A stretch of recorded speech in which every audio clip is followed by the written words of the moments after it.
बोले चलो धरती की चीज़ें तो सब विनाशी हैं और उनके लिए रोना पड़ेगा, प्राप्ति में हर्ष है, और जब भी नष्ट हो जाएंगी तो उनके लिए रोना पड़ेगा। स्वर्ग में चलेंगे, स्वर्ग बहुत अच्छा है। हमारे महाराज जी कहते थे कि एक पंडित जी जीते जी स्वर्ग चले गए। उनका प्रेम था यमराज से। यमराज ने कहा प्रसन्न हो के पंडित जी क्या चाहिए? बोले भाई मरे पीछे तो सब जाते हैं, हमको जीते जी स्वर्ग नरक दिखा दो। तो यमराज उनको ले गए। तो पहले तो नरक में ले गए महाराज माता जी। वहाँ क्या देखा कि एक व्यक्ति को मलमूत्र के कुंड में डुबाया जा रहा है। बड़ा घृणित, बड़ा दुर्गंधित वो मलमूत्र का कुंड है, पीव रक्त से भरा हुआ है, और मुगदरों से उसको पीटा जा रहा है। और बार बार वो उसमें डूबता है, बाहर निकल के बहुत जोर से हंसता है, फिर उसको पीटते हैं, फिर भीतर चला जाता है, फिर बाहर निकल के हंसता है। पंडित जी ने कहा महाराज इतनी गंदी जगह में हंस कैसे रहा, इतनी पिटाई खा के भी? तो यमराज बोले इसके कुल में कल एक साधु बनने वाला है। ये जिस कुल में है, इस कुल में एक संत कल बनने वाला है।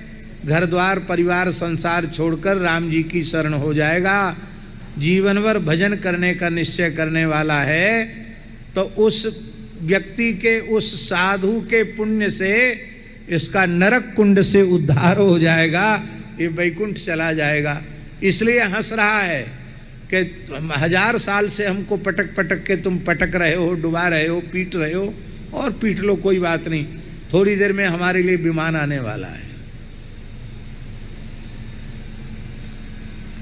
स्वर्ग गए, बड़ी लंबी कथा है, हम तो थोड़ी सी सुना रहे हैं। स्वर्ग गए तो वहाँ क्या देखा, एक देवता विमान पर बैठा है, बड़े बड़े गंधर्व हा हा हू जैसे गंधर्व बीणा मुर्ज मृदंग आदि बजा करके गा रहे हैं, अप्सराएं नाच रही हैं, कोई चमर लिए है, कोई छत्र लिए है, और कोई पानदान, कोई पीकदान, कोई इत्रदान लिए हुए है। बड़ा क्या कहना उसका, ठाट बाट निराला है। लेकिन वो बार बार अपने विमान में बैठ के बेहोश हो जाता है। पंडित जी ने कहा इसे कौन सी बीमारी लग गई, ये इतनी सुख सुविधा में है, फिर ये बार बार बेहोश क्यों हो रहा है? बोले इसकी बेहोशी का कारण 2 हैं। एक कारण ये है कि जब कोई व्यक्ति स्वर्ग जाता है तो उसके गले में माला पड़ जाती है, और ज्यों ज्यों पुण्य क्षीण होते हैं एक एक फूल सूखता चला जाता है। अब इसकी माला में 10-5 फूल ही खिले हुए बचे हैं, तो उन खिले हुए फूलों को देखता है तो घबरा जाता है, उसको हृदय की गति बढ़ जाती कि बस अब ये भी सूखेंगे, और छीणे पुण्य मर्त्य लोकम विशंति। तो एक तो ये डर है इसकी माला के पुष्प सूखते चले जा रहे हैं, इससे बेचारा बेहोश हो रहा है देख देख करके। दूसरा ये है इसके खानदान में ऐसा कपूत पैदा होगा, ऐसा कपूत पैदा हुआ है, कुपुत्र पैदा हुआ है इसके खानदान में कि वह जुआ खेलेगा, मांस खाएगा, मद्यपान करेगा और परस्त्री गमन करेगा, और ये सब क्रिया कल ही करने वाला है। तो इसके पुण्य और जल्दी क्षीण हो जाएंगे, और इसको धरती पर नहीं, अपनी संतान के पाप के कारण इसको नरक में जाना पड़ेगा।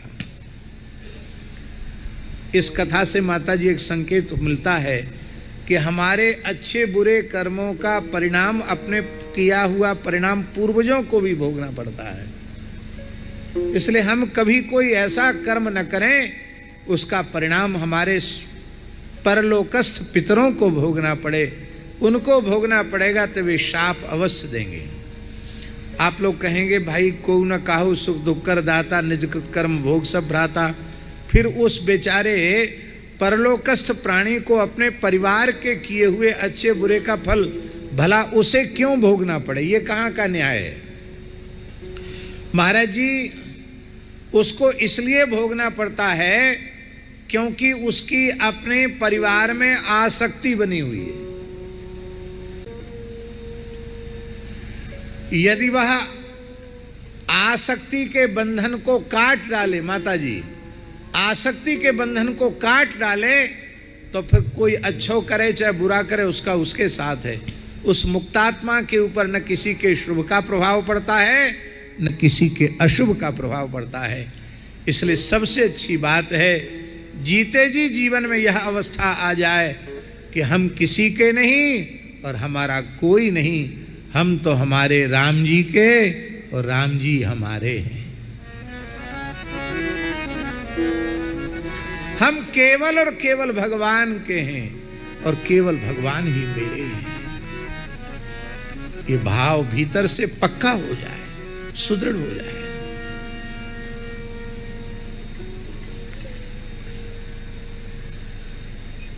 इतना ही नहीं,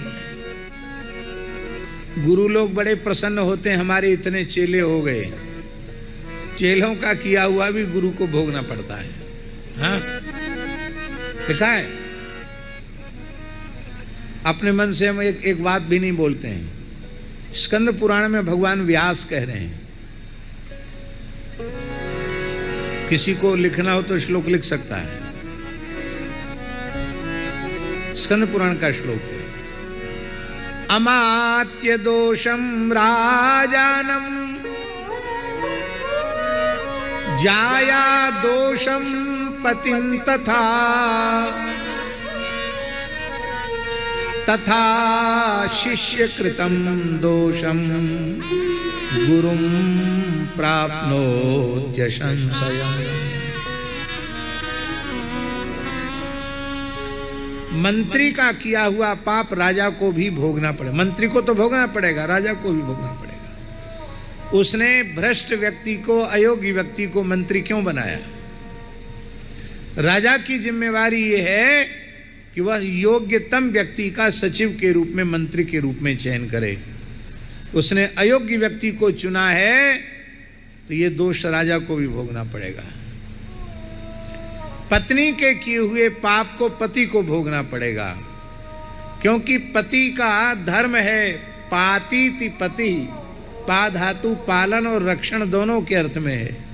जो पालन पोषण करे और रक्षा करे उसको पति कहते हैं। इतना सुंदर देखिए, पालन पोषण माताजी दो प्रकार का है। एक तो अन्न वस्त्र आदि देकर पालन पोषण है, एक संस्कार देकर के पोषण है। तो पति का धर्म था कि वह अपनी अधिकृता पत्नी को इतने उत्तम संस्कार देता कि स्वप्न में भी उसकी बुद्धि अधर्म की ओर, पर पुरुष की ओर न जाती, व्यभिचार की ओर न जाती। ये धर्म पति का था, पर पति अपने धर्म से च्युत हो गया। इसलिए पत्नी के किए हुए पाप को पति को भोगना पड़ेगा। जाया दोषम पतिम तथा तथा शिष्य कृतम दोषम। ठीक इसी प्रकार से शिष्य का किया हुआ पाप गुरु को भोगना पड़ेगा। गुरुम प्राप्नोत्य संशयम। इसलिए पहले जल्दी चेला नहीं बनाते थे लोग, खूब रगड़ते थे, फिर देखते थे कि हाँ अब है इस लायक तो कृपा करते थे, नहीं तो जल्दी शिष्य नहीं बनाते। अब तो एक तो साधु ही कम बन रहे हैं, साधुओं की फैक्ट्री बंद है। कहाँ से आएंगे साधु? आसमान से तो बरसेंगे नहीं, खेत से तो पैदा होंगे नहीं, किसी गृहस्थ के यहाँ से चल करके आएंगे। और गृहस्थ लोग बच्चे ही पैदा नहीं कर रहे हैं, एक कई बालक हो रहा है। अब तो एक और पद्धति चल गई कि बालक बालिका एक ही समान है, लड़का नहीं लड़की हो गई तो भी कोई बात नहीं। संयुक्त परिवार समाप्त होते चले जा रहे हैं, गृहस्थाश्रम का सुख ही समाप्त होता चला जा रहा है।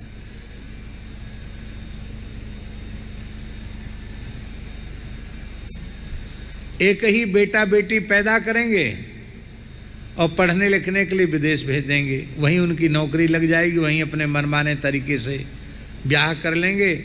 अब बुढ़े माता पिता यहाँ रहो मरो जियो, तुम्हारे भाग्य पर छोड़ देंगे। कहेंगे हम बाबूजी से कुछ लेते देते नहीं हैं, उनको दे दिया, मकान सब उन्हीं के पास है। अरे भैया मकान को खाएंगे कि पिएंगे, क्या करेंगे मकान का?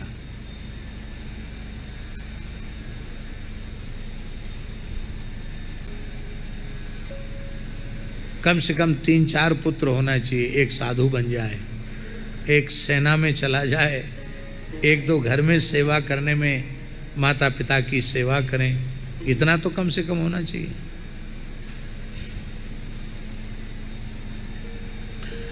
तो वैसी साधु की संख्या कम हो रही है और स्थानों में जरूरत तो रहती है मूर्तियों की। तो लोग सोचते हैं कि इसको 5-7 साल की चले, क्या इसको 5-7 दिन भी प्रतीक्षा की गई तो कोई न कोई चेला फोड़ लेगा और वह यहाँ नहीं मुड़ेगा तो दूसरी जगह जाके मुड़ जाएगा, हमारा एक मूर्ति कम हो जाएगा। इस लालच में, इस लोभ में जल्दी शिष्य बना दिया जाता है। अभी भी अपने श्री मलुक पीठ में बहुत से साधक आते हैं। हमारे यहाँ भगवत कृपा से अकाल नहीं है साधुओं का, खूब आते हैं। अच्छे पढ़े लिखे अच्छे परिवार के लड़के आते हैं। क्यों आते हैं? केवल कथा सुनकर आते हैं। कथाएं सुनकर बहुत से लोगों के जीवन बदलते हैं, लोग आते हैं। तो पहले तो हम उनको आग्रह पूर्वक उनके घर ही भेज देते हैं। माता पिता से पूछ के आए कि नहीं आए, नहीं आए तो जाओ माता पिता के पास जाओ, अकेले हो माता पिता की सेवा करो। भगवत प्राप्ति में गृहस्थाश्रम बाधक तो है नहीं, जाओ घर में, जाओ घर में रहो। बहुत तीव्र वैराग्य है तो कहेंगे कि 1, 2 साल 3 साल मलुक पीठ में रहना पड़ेगा, खाली वैष्णवी दीक्षा ले लो, रहो, फिर देखेंगे तो तुमको फिर वेश दिया जाएगा। इस सामने श्यामल दास वैसे इन्हीं से पूछ लो, कितने दिन बाद तुमको वेश मिला? 7 साल सब जगह घूम भटक लिए, जब देख लिया कि अब ये घर जाएगा नहीं, किसी काम का नहीं है, तब श्यामल दास को फिर कई संतों ने कहा महाराज आपने तो बाबा जी बनाया नहीं, बिना बाबा जी बने कमंडल लिए घूम रहा है, तो आप वेश दे दो। तो फिर वेश दे दिया, श्यामल दास जी को वेश दे दिया। एक बात है, गंगादास के भी संस्कार शुरू से ही बहुत अच्छे थे। अच्छे का मतलब सामने की प्रशंसा नहीं है, मतलब शुरू से ही परिवार से कोई मोह ममता नहीं, संसार से कोई संपर्क संबंध नहीं, गुरु स्थान में गुरु सेवा में पूरी निष्ठा। लेकिन ये जितने बालक हैं कम से कम 12 वर्ष पास में रह गए, 12 साल के बाद गंगादास को विरक्त वेश दिया है। आज ठाकुर जी की कृपा से जहां कहीं मैदान में खड़ा कर दो वहां से ये हिलने वाले नहीं है।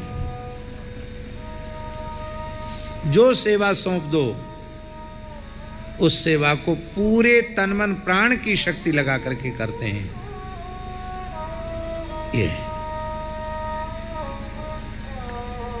तो भैया गुरु जी की सेवा भले थोड़ी कम करो, कोई बात नहीं है, पर ऐसा कोई काम नहीं करना कि करो तुम भोगें गुरु जी।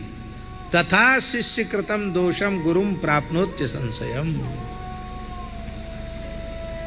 इसलिए महाराज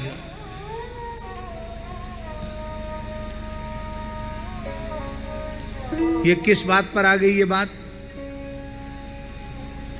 हाँ, एकांततः श्रेय, एकांतिक कल्याण, आत्यंतिक कल्याण।